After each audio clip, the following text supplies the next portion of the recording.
Welcome Trinidad and Tobago to our News 4 report, a product of the Government Information Services Limited. I'm Joseph Lopez. Let's take a look at the headlines. The network of NGOs and the Inter-American Development Bank to create safe spaces for 600 at-risk girls and young women in Trinidad and Tobago. The Office of Disaster Preparedness and Management is pleased with its response time coordination efforts to distress calls following heavy rainfall, flooding and damaged homes. And the Ministry of Land and Marine Affairs continues along their thrust of regularizing squatters, this time in the area of Caroni Central. Thank you for joining us. Top of the news. 600 girls between the ages of 10 to 25 years old and who live in at-risk neighborhoods will be educated about sexuality, leadership and financial management, among other issues. Now, this as the network of NGOs recently received grant financing from the Inter-American Development Bank to create safe spaces for at-risk girls and young women here in Trinidad and Tobago. The U.S. $891,000 grant is being funded by the Japan Special Fund Poverty Reduction Program and the Japanese government through the IDB. The grant will fund a program titled Girl Power, Becoming a Woman, Creating Safe Spaces for At-Risk Girls and Young Women in Trinidad and Tobago. Speaking at the program's launch, Ms. Hazel Brown, coordinator of the network of NGOs, says the program aims to reduce the influence of social norms that perpetuate the social and economic exclusion of girls and young women. The mission that we set ourselves with this project is to empower adolescent girls in and out of school with accurate information on their sexuality, human rights, life management, leadership, and economic skills from a gender perspective for social action. That is what we are trying to achieve by these exciting activities that we will engage our 600 girls in, an average of 200 in each of the areas of East Port-of-Spain, Maloney, and Princestown. Although the three-year project is expected to reap immense benefits, Ms. Brown anticipates challenges including the country's social structure and changing the mindset of Trinbagonian parents. Patriarchy, alive and well. And therefore we have to build in young people the information that they need about their rights, and also to make them into the new cohort of advocates for gender equity in Trinidad and Tobago. We also face a challenge of sometimes indifferent and sometimes laid-back parent responsibility and involvement with these girls.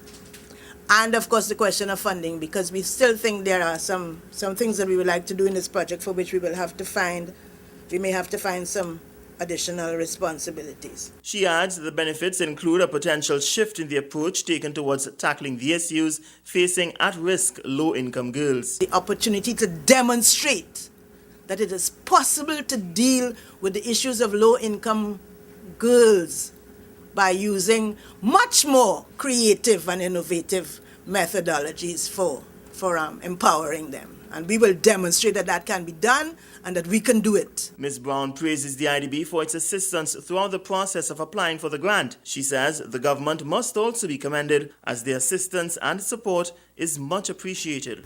We have also had good support from our Ministry of Gender, Youth and Child Development, both the Minister, the PS, and the Director of Gender Affairs. Not only that, we've had tangible support from the government of Trinidad and Tobago, who have pledged counterpart funding of $99,000 US. That is their contribution, their contribution to this project. The program will be hosted in community and health centers, churches, and homework centers. Participants in need of childcare services will also be provided that service free of charge. Gregory McBurney, News 4. Trinidad and Tobago experienced harsh weather conditions over the past week, which led to heavy rains, landslides, and even flooding. The Office of Disaster Preparedness and Management is said to be well equipped and prepared to assist residents who have been affected. The Trinidad and Tobago Meteorological Service issued a flood alert Friday as heavy rainfall inundated the islands all weekend long, adding that the country was under no tropical storm nor hurricane, but rather the passage of the Intertropical Convergence Zone, a band of variable weather which migrates annually over the region following the sun's zenith. The Office of Disaster Preparedness and Management warned of heavy, thundery showers last week as well as street and flash flooding, harsh winds and even the likelihood of landslides as well as electrical discharges from thunderclouds. As the lead coordinator of emergency management, the ODPM put the first responder agencies on alert for immediate assistance if needed. The ODPM's Chief Executive Officer, Dr. Stephen Ramroop, noted the organization's readiness to respond to the bad weather conditions. The description of the activity is that I think that there has been a very good response from all the responding agencies with respect to the impact that we had with respect to the weather. Right? There's been a clear improvement in the local capacity. The local response agencies have been very, very on the ball, as it were, compared to many, many years before. And this has been something that we are hoping that will continue because this is a good sign of what we call resiliency. The ability for all the sectors and all the local municipalities to rise to the occasion and support people who have been impacted by impacts such as what occurred. As the weekend continued, the rainfall held up, but citizens reported of blown-off roofs and trees falling on houses. Meteorologist Paula Wellington said reports received from the Water Resources Agency revealed that the levels of all major river courses and water gradually receded. Dr. Ramroop applauds the local areas for taking the initiative to assist citizens in this time. He notes the growth of response as constituencies are playing a more active role. They have been better prepared than they were many. I entered ODPM in 2011, and what we have seen is a definite improvement in the level of response of the municipalities. In fact, this is the first time of such a widespread activity where we have not been asked as such for anything like mattresses and tarpaulins. What we found was that local municipalities either supported these resources themselves or loaned it or borrowed it from the other neighboring municipalities, which is something that we encourage because, in a sense, this is what we want. We want to have the local municipalities come up and try to provide the service so that when you have a major impact, which is what we're preparing for, such as an earthquake or a pandemic, you will find that the ability for us to have a response at all levels, at all niches, and all the communities, that will help the national response. As water levels subside, residents in some areas are still in the process of cleaning up after the heavy rainfalls, though not left to fend for themselves as the ODPM, state organizations and government ministers are willingly helping. I'm very happy to see that the politicians are sometimes leading the charge in that they're going into some of the areas and they're actually helping people get up and applying the resources with one phone call. This makes it easier. It makes it easier than the bureaucratic, technical aspects in administration. So when the politicians drive it, it helps the people even faster. So again, I'm seeing a lot of changes, and I'm hoping that we keep it up. Shade Allen, News 4. Thank you, Shade. We'll take a break. You're with News 4.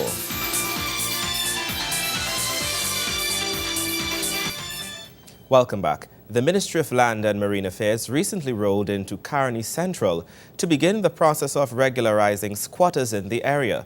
Eligible persons are expected to retain tenure of parcels of land no more than 5,000 square feet. This Christmas, hundreds of citizens are expected to feel a sense of security as the Land Settlement Agency under the Ministry of Land and Marine Affairs facilitates the Squatter Regularization Program. The LSA has been mandated to regularize and deliver security of tenure to families who were in unauthorized occupation of state land prior to January 1, 1998, and to contain further squatting on state land in Trinidad and Tobago. No new applications for regularization are being accepted. Only those who applied before October 27, 2000 will be considered. The Squatter Regularization Program seeks to improve the living conditions of eligible squatters by upgrading or establishing physical infrastructure such as roads and drainage, along with the provision of services such as potable water and electricity. These works are performed in accordance with standards established by the statutory planning authorities. Speaking to persons at the Presal Community Centre in the Caroni Central constituency, Minister of Land and Marine Affairs, the Honourable Jairam Simangal, spoke of the history of the programme and explained that persons would have been applying for certificates of comfort in 2000. And under that program, we had some 23,000 persons applying for certificate of comfort. But after that, a lot of people didn't know about it, they claim. But after that, you find an influx of persons went in on land thereafter, which amounts to nearly some 40,000 people. And how are we to deal with the both faction of the persons who applied under the certificate of comfort under the Act and who did not apply under the Act? How are we to deal with those? The Honourable Minister explained why it was important for his ministry to follow through with the programme while giving some advice to those in attendance. This one here is about a duty of the state, which we inherit under the State Land Regularization of Tenure Act, to regularize the persons who are in need. Because, as I've always said, people squat for two reasons. One of which is that you had a need at the time and you had no other choice than to move into a piece of land where you couldn't even afford to rent.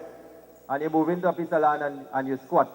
But then there are others who do it as a business. They take state land and they sell it. So they go on all about and they look for a piece of state land and they invite everybody else and they offer them, they come and you settle on this piece here, $5,000, $10,000, $15,000, and the price keeps going up as the demand gets bigger. And we fall for that. But the law prescribes that the person who sells state land is committing a fraud. And the person who buys state land is equally liable. So be very careful when we are selling and buying state land in particular. Minister Simangal spoke of the number of persons who currently reside at squatter settlements across the country. Today we have over 350 squatter settlement areas in this country. And in those we have close to 40,000 people residing. And if we take away and we regularize these areas, then at least we would have narrowed down the amount of housing that people apply for by 40,000. Under the Land for the Landless program alone, we have some 60,000 applications for persons wanting state land for the purpose of constructing a house. The Inter-American Development Bank is playing a crucial role in this program as a financier of the project. Today we have persons from the Cashew Garden area and the arena area in Freeport. The arena area alone, we have some 400 houses or 400 squatters in the arena area alone. This area, we are right now, have tendered contracts to upgrade the entire area and make it into a proper settlement by a loan and money finance from the Inter-American Development Bank, that's the IDB Bank.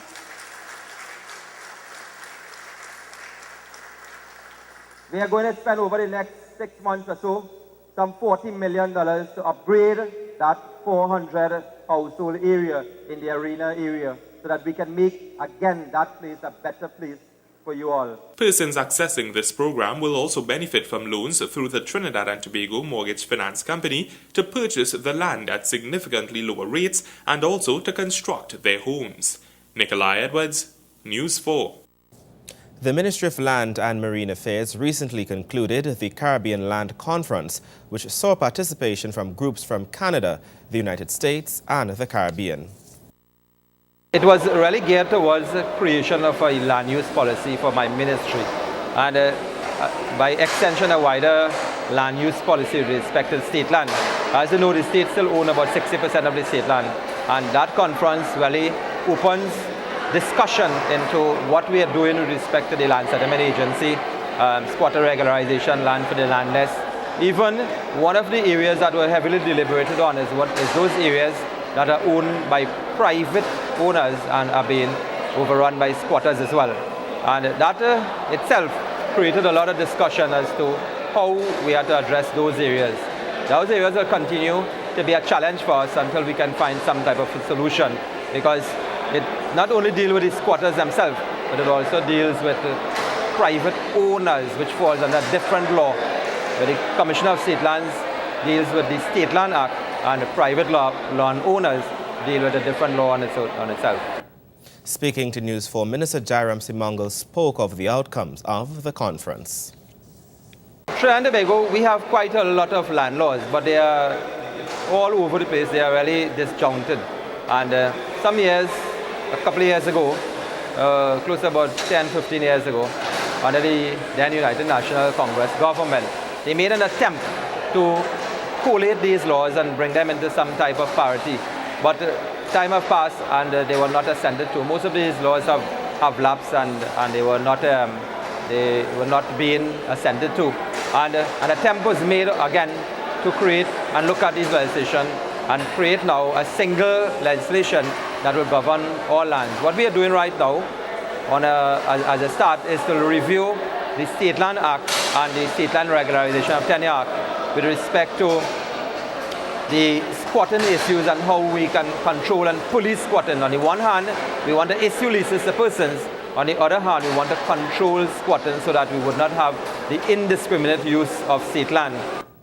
The minister then spoke of attempts to ensure that the current legislation would be reviewed with the aim of guaranteeing that it meets the modern-day demands of land use, while updating the legislation that governs the use of state lands. The ministry have thus far increased all the policing, and we are going to start a ranger squad as well. We have also engaged private security, and we have now fully established under the Commissioner of Land Office a proper policing center so that we can then police and ensure that these lands are not overrun. And also, these lands are not meant for persons who already have land. It is all these lands will fall under the Land for the Landless program.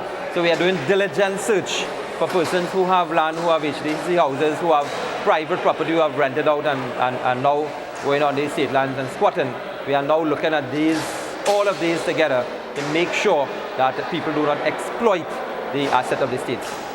That was Minister Jairam Simangal on state land. Well, sports news when we return. Stay with us.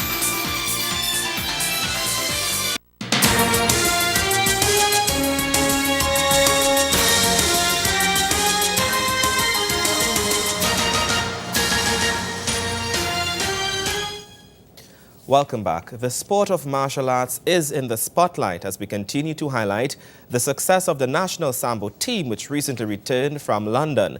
At the welcome reception ceremony for the team, News 4 Sports spoke to the General Secretary of the Sambo Federation. And here's Wayne Cunningham with all the details. The disciplines of Sambo and combat Sambo have taken off in Trinidad and Tobago, not just in recreational circles, but in the competitive arena. Roger Evelyn, General Secretary of the Sambo Federation, outlined the intended direction of the sport internationally. Since Sambo is a new sport to Trinidad, it is not considered popular. But throughout Asia and Europe, it is now being endorsed as part of the European Olympics. And recently, it was now taken to the Asian Olympic Council, and it has been endorsed for the Asian Olympic Games. So it's moving forward to becoming an Olympic sport. It was also a demo sport in 1981. Where the IOC was really considering to bring it on board then. But due to circumstances beyond the control of the Sambo Federation and the IOC, that has been held back a bit. But now we are moving forward. We had a team that accomplished greatness at the last Commonwealth Championship recently, placing 4th out of 22 countries. So it shows the level of ability of our athletes from an adaptability standpoint. The index for training is exceptionally high. We have coaches in Trinidad that are moving to the next level. The future seems bright for Trinidad and Tobago's Sambo practitioners at all levels. What we want to focus on over the next couple months is really boost our coaches to carry them to a high performance level, where a Russian coach is going to come down and work with our coaches and heighten the level of skill and enhance the skill set of our athletes to compete not just at the next World Championship in Japan, but also focusing on developing the athletes from the cadets and the junior level. Mr. Evelyn echoed a familiar request, which comes from national sport governing bodies. What we'd like to see is that we don't want to wait to tell Trinidad and Tobago, okay, corporate Trinidad, jump on board. Because once it reaches the Olympics, Trinidad will be a footstep away of producing world champions. And we have athletes, 3 athletes ranked 7th, 1 ranked 10th, 1 ranked 11th. And we have dominated the Pan Am Championship, not just when we was in Cali, but recently at Pan Am, where we placed second, just 2 points shy of Venezuela. We know for Pan Am coming in Trinidad, we want to really tell Venezuela, and they have a hard fight coming, but with injuries sustained, now we have to go back to the drawing board and go back to our athletic pool to determine what athletes can now replace our athletes that are injured. Wayne Cunningham, News 4 Sports. We'll take a break. More news when we return.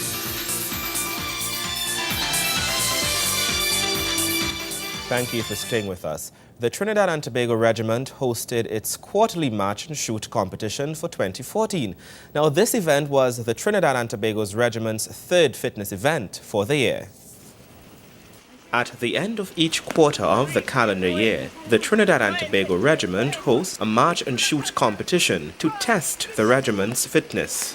This is how it works. Each company selects a team of 9 persons consisting of 1 commissioned officer or a senior non-commissioned officer, 2 junior non-commissioned officers, and 7 privates.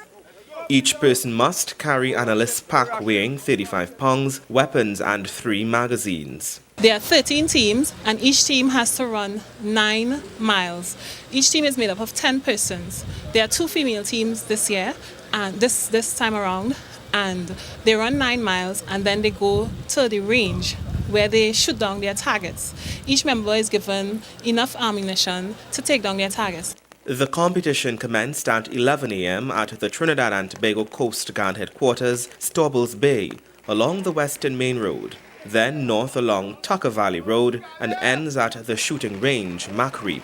The competition assesses the endurance of soldiers as they run 9 miles dressed in battle gears, complete with their rifles. Aim of the competition is to reach in from the beginning to the end in the shortest time, and to have persons the team turn in the most amount of ammunition. And they must have all their equipment with them in the end. The team with everything, the fastest time, the most ammunition, and all their equipment wins the competition. Defense Force Headquarters and other formations have also been invited to field a team. Usually we have these teams running on the road. So we have supporters running with them, but supporters include civilians who are passing by in their vehicles, seeing soldiers fit and running, so they know that we are working how we're supposed to work and we are fit. They realize that we are doing a competition because it's not the first time we've done it. It's for years, and you'll see soldiers supporting one another, trying their best to maintain decorum and discipline as they continue to compete with one another. The aim of this competition is to improve the regiment's fitness level and marksmanship capabilities, practice soldiers in core and basic skills, build competence and confidence in the execution of these skills, create friendly rivalry, and build camaraderie and esprit de corps, and to accumulate points to count towards the champion company and champion battalion. The winning team will be the squad scoring the most points overall in the match, shoot, and inspection. A formal prize-giving ceremony follows after the completion of the competition to present trophies and medals to the various competitors and the challenge trophy to the winning team.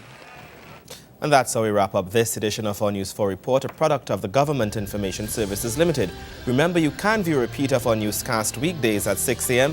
and feel free to visit our Facebook page at www.facebook.com/OurTV4, or be sure to visit our YouTube channel at www.youtube.com/TheGISLTD. I'm Joseph Lopez. Thank you for watching.